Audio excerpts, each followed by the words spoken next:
بسم اللہ الرحمن الرحیم۔ دوستو السلام علیکم۔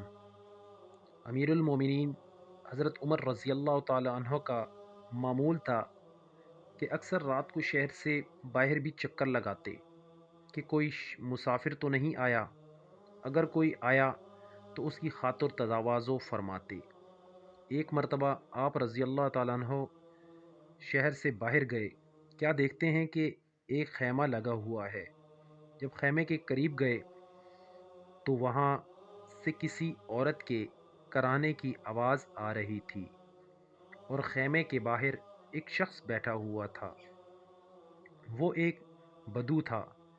آپ رضی اللہ تعالیٰ عنہ نے اسے سلام کیا، پھر دریافت کیا کہ یہ خیمے سے کرانے کی آواز کس کی ہے اور کیا وجہ ہے۔ اس بدو نے کہا کہ خیمے کے اندر میری بیوی ہے اور وہ دروزہ کی وجہ سے تڑپ رہی ہے، اور یہاں پر میرے پاس کوئی بندوبست نہیں ہے کیونکہ میں مسافر ہوں۔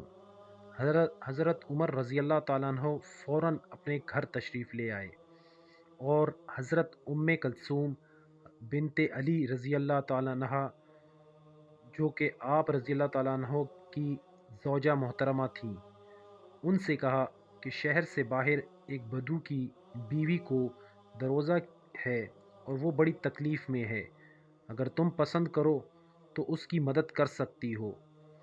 حضرت کلثوم رضی اللہ تعالیٰ عنہ فوراً تیار ہو گئیں، ضرورت کی اشیاء ساتھ لیں اور بدو کے خیمے پر حضرت عمر رضی اللہ تعالیٰ عنہ کے ساتھ پہنچ گئیں۔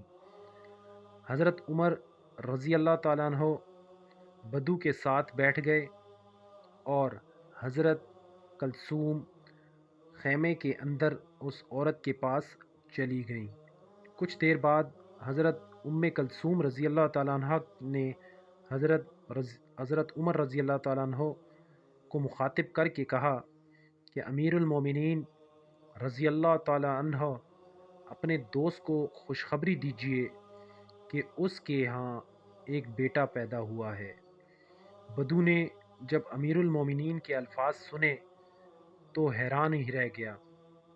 حضرت عمر رضی اللہ تعالیٰ عنہ نے کہا کہ قوم کا حاکم در حقیقت قوم کا خادم ہوتا ہے، اور یہ میرا فرض تھا کہ میں تمہاری مدد کرتا۔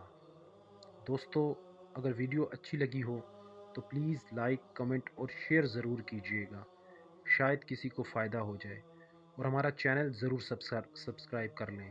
والسلام۔